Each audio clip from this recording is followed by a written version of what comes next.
Bonjour, je suis Séverine Meunier, chargée de développement social au sein du groupe AG2R La Mondiale et je suis avec Marilyn Jaumier. Marilyn, vous êtes naturopathe, olfactothérapeute et vous venez nous parler des produits de la ruche et de l'apithérapie. Tout à fait. Alors peut-être pour commencer, pouvez-vous nous présenter les différents produits de la ruche et leurs bienfaits sur notre santé ? Oui, alors déjà on va parler juste de l'apithérapie. Qu'est-ce que l'apithérapie? En fait c'est une pratique qui est millénaire, qui était déjà utilisée au temps des Égyptiens, des Perses, des Romains. On utilisait le miel dans l'abonnement. C'est une pratique thérapeutique, on va dire. On utilisait depuis très longtemps les produits de la ruche pour, sous forme de thérapie. Pour plein de raisons. Donc c'est vraiment très ancien. Et parmi les différents produits de la ruche, il y a les miels, bien évidemment, ceux qui sont le plus connus. Après, il y a les pollens. On a le pain d'abeille, qui est du pollen fermenté. On a la propolis, la fameuse gelée royale. Et après, on a le venin d'abeille. Bon, ça, c'est plus une utilisation plus thérapeutique c'est en mi-chemin entre l'acupuncture et la mésothérapie. Donc c'est vraiment une pratique thérapeutique. C'est un produit de la ruche, mais qui n'est pas utilisé d'un point de vue alimentaire pour nous. Donc parmi le premier que tout le monde connaît, c'est le miel. Voilà. Et il en existe autant qu'il existe d'endroits. Il existe des miels de montagne, des miels de lavande, des miels d'arbousier, bon, toutes sortes de miels. C'est vraiment le produit qui est issu du nectar des fleurs, des parties vivantes en fait, que vont butiner les abeilles. Et le produit du miel, outre sa qualité gustative indéniable, c'est le côté antioxydant. Le côté vraiment dépuratif, absorbant des toxines, nettoyant, antiviral, antibactérien. On sait que grâce au miel, aujourd'hui dans les hôpitaux on a réintroduit, mais autrefois on nettoyait des plaies avec du miel pour éviter les proliférations bactériennes. Ça va agir aussi sur le système immunitaire, ça va agir sur le transit intestinal. Le miel, quand il est utilisé de façon thérapeutique, a vraiment des vertus très vastes. Nous, en tant que thérapeute, souvent on conseille plutôt la prise de miel seule ou avec une tisane, mais pas trop chaude pour ne pas dénaturer effectivement les principes actifs qui sont à l'intérieur du miel. Mais on ne le considère pas comme un produit de consommation courante. C'est un produit vraiment avec des vertus thérapeutiques qui effectivement peut faire plaisir en mangeant un pain d'épices. Mais l'utilisation qu'on peut en faire, elle peut être donc gustative, en tout cas alimentaire, mais nature. En général, voilà, un miel nature et en fonction de sa provenance va avoir des goûts et des saveurs absolument différentes. Mais on peut utiliser aussi sous forme de massage, de masque, donc par voie cutanée. Il y a c'est Ballot-Flurin dans les Pyrénées, je crois. Et ils utilisent aussi l'air en fait, de la ruche. C'est une sorte de technique thérapeutique pour soigner.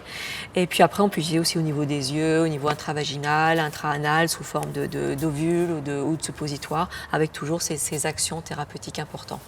Mais effectivement, l'utilisation la plus connue, c'est quand même l'utilisation alimentaire, en tout cas par alimentation. Et c'est un aliment qui est extrêmement intéressant à avoir au quotidien dans ses placards. Et ça se conserve très bien. Il n'y a pas de durée de péremption en plus. Oui. Et peut-être une précision, vous parliez des tisanes et du miel qu'on met dedans dans une température basse. C'est-à-dire, il faut vraiment que ce soit tiède. Oui, parce que souvent les tisanes, elles sont, on les fait, soit c'est des décoctions, des infusions, on dirait ça va être 100 degrés. Je pense qu'il faudrait, en général, pour ne pas détruire les enzymes qui sont dedans, on dit 42 degrés. D'accord, on attend vraiment que il faut vraiment que ça refroidisse. En fait, attendez le moment où c'est possible de la boire pour vous, sans vous brûler, et là, pour introduire le miel. C'est à ce moment-là où vous pourrez continuer à bénéficier effectivement des principes actifs qu'il y a à l'intérieur. Oui, précieux. Il faut savoir, une petite information que je trouve toujours bien de noter, c'est que par chaque voyage, en fait, l'abeille va déplacer 40 mg de nectar. Donc c'est vraiment pas beaucoup. Et pour faire 1 kg de miel, il lui faudra 50 000 vols. Wow. 50 000 vols, et ce qui correspond à 1 million de fleurs visitées. Donc ça donne aussi un petit peu l'idée du travail. Donc on peut remercier aussi les abeilles là-dessus. Donc ça, c'était le miel. Après, il y a ce qu'on appelle le pollen. Le pollen, en fait, c'est les abeilles butineuses qui vont aller chercher le pollen dans ce qu'on appelle les anthères, c'est-à-dire les parties terminales des étamines, en fait, des fleurs. Et le pollen, elles vont en faire des petites pelotes qu'elles vont mettre sous leurs bras, comme ça, et qu'elles vont ramener à la ruche. Et ces pelotes vont... comment est-ce qu'on fait pour les récolter? Le miel, je n'ai pas dit, mais on sait plus ou moins. Le pollen, comment on le récolte? En fait, les apiculteurs mettent une grille en fait, devant l'entrée de la ruche, qui est légèrement plus étroit en fait, que ce dont l'abeille a besoin pour passer. Et en fait, au passage, on prélève un petit peu du pollen. On ne prélève pas tout parce que ça s'appelle le steak de l'abeille, hein, le pollen. Donc, c'est quand même une grande partie de sa nourriture. Et en fait, on récupère une partie de ce pollen et qui est en général soit séché, soit congelé rapidement pour le conserver et après le commercialiser. Le pollen frais, donc le pollen, celui qu'on va congeler, il va être de plus grande qualité thérapeutique que le pollen sec. Donc souvent, dans le commerce, on va trouver deux types de pollen. Donc soit le pollen en bocal, comme ça, avec des petites pelotes sèches. Moi, je conseille vraiment de le faire tremper avant de le manger pour le réhydrater complètement et de bien le mastiquer, bien l'insaliver. Et le pollen congelé, le pollen qui a été frais, comme ça contient très peu d'eau, on peut le congeler directement et le sortir du congélateur juste les 1 ou 2 cuillerées dont on a besoin. Et de bien la saliver aussi, toujours. Mais le pollen sec sera, d'un point de vue nutritionnel, un peu moins intéressant que le frais. Voilà, enfin, c'est deux pratiques qui peuvent se faire de toute façon. Tous les apiculteurs ne font pas le pollen congelé. Mais après, il faut leur demander. Les propriétés des pollens, en fait, ils en ont plus de 45. Donc, pour la santé, en tout cas, de l'être humain. Donc, en niveau physique, c'est antioxydant, protecteur UV. Au niveau chimique, chélateur des métaux lourds, quand même, absorbant des toxines liposolubles. Cette action dépurative, donc de faire des cures au printemps et à l'automne de pollen, a une action, un intérêt vraiment très ciblé. Alors, nutritif, antibactérien, antiparasitaire, qui va aider à la régénération cellulaire, va améliorer la flore intestinale. Pour l'amélioration de la flore intestinale, surtout si on est sur du pollen frais. Là, il va être vraiment plus actif. Et puis au niveau pharmacologique, on a mis en évidence en fait un intérêt sur l'amélioration de la fonction cérébrale, d'où l'intérêt pour les seniors aussi, hein, mais aussi pour le soutien du système immunitaire, pour le antitumoral, ça va aider la peau à se régénérer. Donc il y a vraiment un panel très large au niveau des actions du pollen. Il est très riche en acides aminés. Les acides aminés, c'est les sous-composants des protéines. Et c'est pour ça qu'on appelle ça le steak des abeilles. Dans 100 grammes de pollen, bon, en général, on ne mange pas 100 grammes de pollen, ça équivaut à 7 œufs ou 400 grammes de viande de bœuf. Donc oui, 100 grammes de pollen, déjà, il faut les prendre, mais c'est pour noter un petit peu la richesse nutritionnelle du pollen. Dans le pollen, il y a des ferments lactiques qui vont bien sûr entretenir la flore intestinale. Il y a beaucoup d'antioxydants, il y a beaucoup de vitamines du groupe B. Les vitamines du groupe B vont agir sur tout ce qui est les phanaires, mais aussi entretenir au niveau le système nerveux. Et en général, les vitamines groupe B, on en a suffisamment dans l'alimentation, mais quand il y a besoin des fois d'un petit coup de pouce, une cure de pollen peut être extrêmement intéressant. On est sur on est entre le monde animal et végétal du coup, parce que c'est une transformation par l'abeille, mais on est sur pas sur du complément alimentaire industriel. Donc ça peut être intéressant. Il contient, en fait, il y a jusqu'à 20 millions par gramme de ferments lactiques. Donc c'est vraiment extrêmement intéressant. Et le pollen frais, comment est-ce qu'on peut l'utiliser? Moi, je le conseille plutôt souvent au petit déjeuner, parce qu'il a ce côté énergétique qui est extrêmement intéressant. Il aide à combattre tout ce qui est problème d'anémie. Donc, quand il y a un traitement au niveau du statut de fer, on peut l'associer avec du pollen, ça va être extrêmement intéressant. Bon, bien sûr, il équilibre la digestion, il renforce le système immunitaire, tout ce qu'on vient de voir.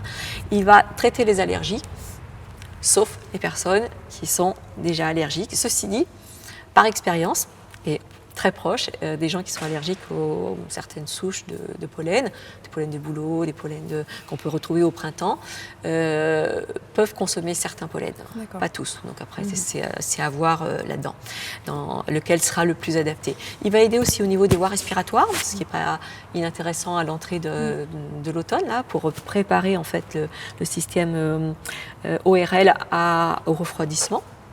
Et puis, en fait, il aide aussi à Tout ce qui est pour la prostate, hein, le pollen de saule plus précisément, sera associé aux gens pour renforcer la prostate. Et puis je l'utilise beaucoup aussi pour les accompagnements de femmes qui sont en problème de fertilité, où je le conseille aussi beaucoup les femmes après l'accouchement, pour redonner cette énergie, réensemencer au niveau du microbiote, pour recapitaliser un petit peu tout ce qui a pu être transmis au bébé, et pour donner, surtout une maman qui va allaiter, lui donner la vitalité nécessaire. Ça, c'est pour le pollen frais. On le trouve alors sous forme sec ou sous forme congelée dans les rayons, souvent dans les boutiques bio, en général, ou certains sites internet, on peut le trouver aussi. Après, on a le pain d'abeille. Oui. Le pain d'abeille, ça, c'est l'étape d'après. C'est-à-dire que c'est le produit qui va résulter de la fermentation du pollen que les abeilles ont rapporté, qu'elles ont fait en fait fermenter dans des petites... comment ça s'appelle, les petits rayons là, de la ruche, et qui va servir de nourriture aussi beaucoup pendant l'hiver pour la ruche. Mais on peut aussi, les apiculteurs le récoltent, donc ça fait des petites... c'est des choses très secs, qui ont la forme octogonale, du rayon. Et ça, c'est au niveau nutritionnel, c'est extrêmement intéressant, c'est très riche aussi au niveau vitalité, mais toujours ce côté antioxydant qu'on va retrouver de toute façon dans tous les produits de la ruche.